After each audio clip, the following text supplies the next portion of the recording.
नवग्रह भगवान की, नर्मदे मैया की। हम सबका सौभाग्य है यह धरती अमर शहीद टंट्या महाराज के भगवान के आसपास की भी है। तो एक बार टंट्या महाराज के लिए भी जयकारा बोलेंगे, बोले टंट्या महाराज की। मंच पर विराजमान मेरे मंत्रिमंडल के यशस्वी मंत्री और बहुत वरिष्ठ नेता जिन्होंने कल भी यहां के इंतजाम में अपनी चिंता ली, हरसूद के विधायक, जोरदार तालियां बजाओ माननीय कुंवर विजय शाह जी के लिए। मंच पर ही मौजूद हमारी अपनी झाबुआ की नेत्री सुश्री निर्मला भूरिया जी, जोरदार तालियां मंत्री निर्मला भूरिया जी के लिए, जो हमारी महिला बाल विकास की मंत्री है। और आपके अपने अलीराजपुर के नेता, धाकड़ नेता नागर सिंह जी चौहान के लिए जोरदार तालियां माननीय वन पर्यावरण मंत्री। और अभी अभी जिनने भाषण समाप्त किया मेरे अभिन्न मित्र माननीय गजेंद्र सिंह जी, आपके सांसद गजेंद्र सिंह जी के लिए भी जोरदार तालियां। और कल से मेरे साथ है ओंकार महाराज की जयकार लगा, बोले ओंकार महाराज की। वहां के सांसद ज्ञानेश्वर पाटिल जी के लिए जोरदार तालियां, ज्ञानेश्वर जी। और इंदौर की मां अहिल्या की नगरी से आते हैं और कई दायित्वों का निर्वहन करके यशस्वी सांसद शंकर जी, जोरदार तालियां शंकर ललवानी जी के लिए। हमारे एक और सांसद धार के माननीय छतर सिंह दरबार जी के लिए जोरदार तालियां, छतर सिंह दरबार जी के लिए। हमारी माननीय सांसद पाटीदार जी, जोरदार तालियां हमारी बहन जी के लिए, जोरदार तालियां जो महू से आती है। हमारे अपने माननीय विधायक जिन्होंने स्वागत भाषण दिया, मेरे एक तरह से पर्यायवाची बालकृष्ण पाटीदार जी के लिए जोरदार तालियां बजाए। मित्र बड़वा के विधायक सचिन बिड़ला जी, जोरदार तालियां सचिन बिड़ला जी के लिए। श्रीमती छाया मोरे जी के लिए जोरदार तालियां। श्रीमती मंजू राजेंद्र दादू नेपानगर विधायक है कि नहीं, नेपानगर विधायक जी। इस अवसर पर हमारी धाकड़ नेत्री श्रीमती अर्चना दीदी के लिए जोरदार तालियां, अर्चना चट्टी जी के लिए। श्री श्याम बर्डे जी पान सेमल, जोरदार तालियां श्याम जी के लिए। और कालू सिंह ठाकुर जी, जोरदार तालियां कालू सिंह जी के लिए। श्रीमती माधुरी पटेल, जोरदार तालियां। आप तालियां बजाते जाओ, मैं नाम बोलता जाऊंगा। माननीय महापौर श्रीमती माधुरी पटेल, माननीय श्रीमती अमृता जी महापौर खंडवा, श्रीमती छाया जोशी जी अध्यक्ष नगरपालिका खरगोन, जिनने नवग्रह मेले का भी शुभारंभ करा, भूमि पूजन करवाया। श्री अन्नू भाई, जोरदार तालियां अन्नू भाई तंवर के लिए। राजेंद्र जी राठौर, जिलाध्यक्ष भारतीय जनता पार्टी, राजेंद्र जी किधर है, जोरदार तालियां राजेंद्र जी के लिए। श्री मलय श्रीवास्तव जी और अन्य अतिथिगण, समूचे मंच के लिए जोरदार तालियां बजाओ एक बार हाथ ऊपर करके। और मैं सबसे पहले दो हाथ जोड़ के आपको प्रणाम करता हूं, नमस्कार करता हूं। इस खरगोन के सहित पूरे इंदौर का हमारा कुशल नेतृत्व आपके यहां इस मंच के समक्ष अलग अलग प्रकार की भूमिका में, लेकिन सबके मन में एक संकल्प है कि हमारे अपने यशस्वी प्रधानमंत्री के सपने के भारत को साकार करने के लिए जान की बाजी भी लगाना पड़े तो पीछे नहीं हटे, ऐसे यशस्वी प्रधानमंत्री के नेतृत्व में आगे बढ़ने वाली दुनिया की सबसे बड़ी पार्टी भारतीय जनता पार्टी के उस अनमोल नेतृत्व ने जो मौका दिया है, वो 21वीं शताब्दी का भारत जिसके अंदर अपार क्षमता छिपी हुई है। और भारत, हम जानते हैं, एक बड़ा अच्छा कोटेशन आया था कि मोदी के मन में एमपी और एमपी के मन में, मेरे को सुनाया नहीं, जोर से बोलो, एमपी के मन में। हम सब जानते हैं परमात्मा की दया से नवग्रह भगवान के मेले का आज हमने एक तरह से भूमि पूजन किया है। और हमारी अपनी पुरानी सरकार यशस्वी शिवराज सिंह जी चौहान की सरकार के साथ माननीय मोदी जी ने जिस प्रकार के विकास के कामों को बढ़ाया था, एक एक काम, एक एक वचन, एक एक योजना, जो भी योजना चालू की है, कोई योजना बंद नहीं होगी। पर्याप्त रूप से धनराशि का प्रबंध करके सभी योजना चलती रहेगी। अपने आज के इस कार्यक्रम में मैंने कई कार्यक्रम जुड़वाए और वैसे तो मैं 2 दिन से आपके खरगोन और खंडवा जिले में ही हूं। परसों रात को भी आया, कल भी था और आज भी आपके बीच में हूं, क्योंकि हमको मालूम है विकास का पहिया अगर बढ़ेगा तो बगैर निमाड़ के लिए आगे नहीं बढ़ सकता। निमाड़ को छोड़ करके कोई बात नहीं हो सकती। प्रदेश की धुरी में अगर महत्वपूर्ण भूमिका अगर किसी की है तो समूचे निमाड़ की है। क्या खंडवा, क्या खरगोन, क्या बुरहानपुर, क्या अलीराजपुर और क्या हमारा खंडवा।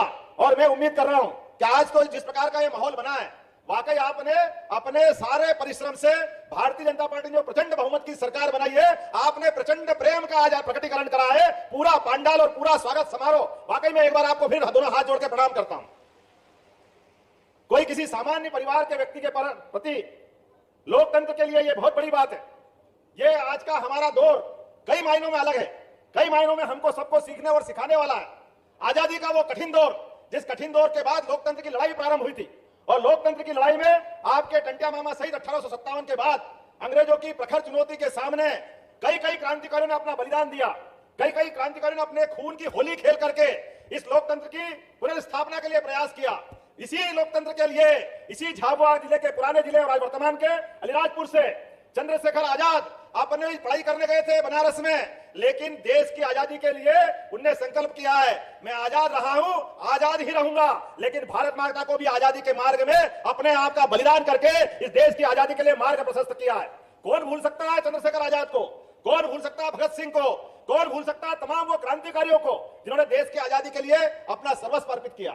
लेकिन दुर्भाग्य की बात है, देश की आजादी तो मिली, लेकिन आजादी के बाद कांग्रेस के लोगों ने केवल एक परिवार के हाथ में सत्ता पकड़ा दी, जिन्होंने सबको भुलाने का प्रयास किया है। उन्होंने कहीं किसी की गुंजाइश नहीं दी। कोई गरीब का बेटा कैसे कोई मुख्यमंत्री बन सकता है? ये कांग्रेस ने सारे दरवाजे बंद कर दिए। उन्होंने दरवाजे खोले किनके लिए? राजा महाराजाओं के लिए। उन्हें दरवाजे खोले किनके लिए? धनी और संपन्न लोगों के लिए। लेकिन आज हमारी अपनी पार्टी में पहले प्रधानमंत्री यशस्वी लालकृष्ण आडवाणी के नेतृत्व में अटल बिहारी वाजपेयी ने प्रधानमंत्री बनकर के अपने बीच में से गरीब परिवार का व्यक्ति देश का प्रधानमंत्री बन सकता है, ये भाजपा ने सौगात दी थी। जोरदार तालियां बजाओ हमारे अपने यशस्वी प्रधानमंत्री स्वर्गीय भारत रत्न अटल बिहारी वाजपेयी के लिए। और हमने लालकृष्ण आडवाणी जी को इसीलिए जोड़ा है कि आज आजादी के बाद 500 साल का संघर्ष चला था और हमको मालूम है वही हमारे अपने प्रधानमंत्री अटल बिहारी वाजपेयी ने पहली बार प्रधानमंत्री सड़क दे करके एक माहौल बनाया था। जोरदार तालियां बजाओ प्रधानमंत्री अटल बिहारी वाजपेयी के लिए, जिनके माध्यम से प्रधानमंत्री सड़क की सौगात हमको मिली थी। मैं और आज याद करना चाहूंगा इस बात के लिए भी कि हमारे अपने वर्तमान के दौर में जिस प्रकार का माहौल बना है, इस माहौल में आज हम नए दौर के नई व्यवस्था में जुड़ने जा रहा है। इसी 22 जनवरी को सबको मालूम है 500 साल पहले के प्रभु रामचंद्र जी सबको बुला रहे हैं। जोरदार तालियां बजाओ और जयकारा लगाओ प्रभु रामचंद्र जी महाराज की। 500 साल बाद हमारे अपने इस देश के अंदर 17 लाख साल पहले प्रभु रामचंद्र जी हुए और प्रभु रामचंद्र जी के माध्यम से देश ने शासन के शासनकर्ता का जीते जी भगवान का रूप देखा था।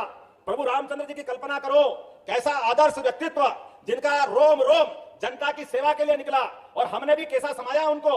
आदर्श पुत्र जिनने पिता की आज्ञा मान करके वनवास को धारण किया, जिनने पिता की आज्ञा के आधार पर छोटे भाई को अपना राज्य दिया और अपने लिए वनवास पसंद किया। हम सब जानते हैं प्रभु रामचंद्र जी की एक एक चीज, एक एक बात, लेकिन प्रभु रामचंद्र जी के उस उदात्त विचार को समाज ने भी कैसे अपनाया, हम कैसे भूल सकते हैं? हमने भी उनको ऐसे अपनाया।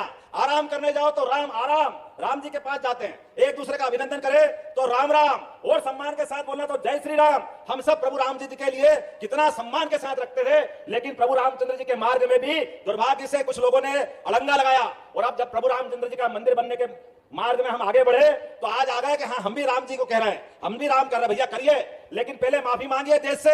आपने ही उनके मार्ग में रोड़े लगाए थे, आपके ही पदाधिकारियों ने एफिडेविट दिया था कि रामचंद्र जी कहां पैदा हुए, क्या प्रमाण है, अयोध्या में वही स्थान है क्या? ये सारे पाप अगर किसी के माथे आते हैं तो विपक्षी दल हम सब समझ सकते हैं किसने अड़ंगे लगाए थे।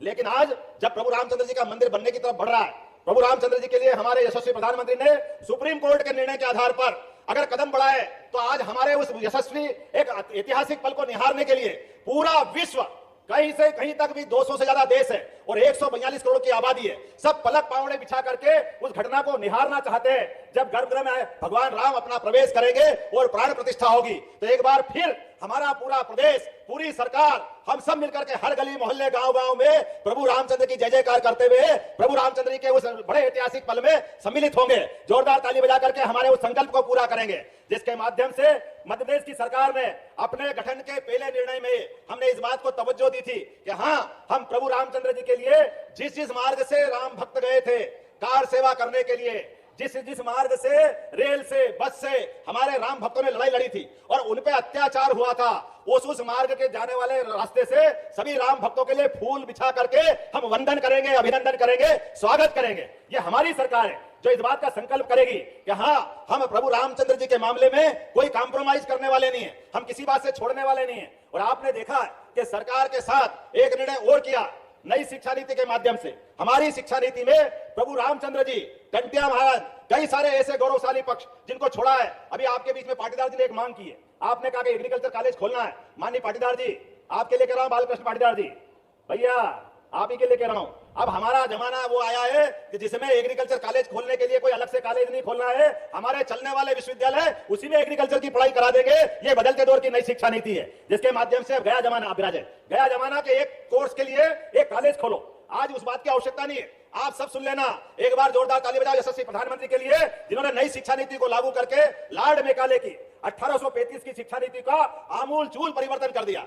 अब हमारे यहाँ कॉलेज में जाओ, स्कूल में जाओ और पढ़ने की नई शिक्षा नीति पूरी लागू हो जाएगी तो वो हमारे जीवन में उत्कर्ष देने वाली होगी, वो जीवन को बदलने वाली होगी। वो गया जमाना कि कागज की डिग्री लेकर के हम बेरोजगार की खोज बढ़ाते थे, अब इसकी आवश्यकता नहीं रहने वाली। आज के जमाने में अब जो बच्चा पढ़ के निकलेगा उसके अपनी क्षमता योग्यता के हिसाब से उसको उस दिशा में आगे बढ़ने का मौका मिलेगा। आज के इस अवसर पर आपकी जानकारी के लिए बता दूं, आने वाले समय में हमारे प्रत्येक कॉलेज से, प्रत्येक स्कूल से बच्चों के लिए सर्वांगीण विकास के दरवाजे खोले जाएंगे। इसलिए सभी जिलों में एक एक कॉलेज जो सभी कोर्स लेके चलेगा, एक्सीलेंस कॉलेज का निर्णय भी हमने पहली कैबिनेट में किया है। वो खरगोन सहित हर जिले में एक एक कॉलेज खोला जाएगा जिसमें सारे के सारे कोर्स आपको मिलेंगे। हमारे बच्चे जिस कॉलेज में पढ़ने जाए वो अपने स्वाभिमान के साथ जीवन जीना चाहिए कि नहीं जीना चाहिए, उनकी जिंदगी में उजाला आना चाहिए कि नहीं आना चाहिए, उनके जीवन में ये केवल कागज की डिग्री का महत्व हो ये किसने सिखाया, ये सारी व्यवस्था बदलेंगे। अरे और कुछ नहीं तो अपनी खेती बाड़ी में करने वाला गांव का बच्चा भी अगर पढ़ के जाए तो उसकी पढ़ाई उसके जीवन में काम आना चाहिए। लेकिन दुर्भाग्य के साथ ये छूट रहा था। हमने सारे प्रयास किए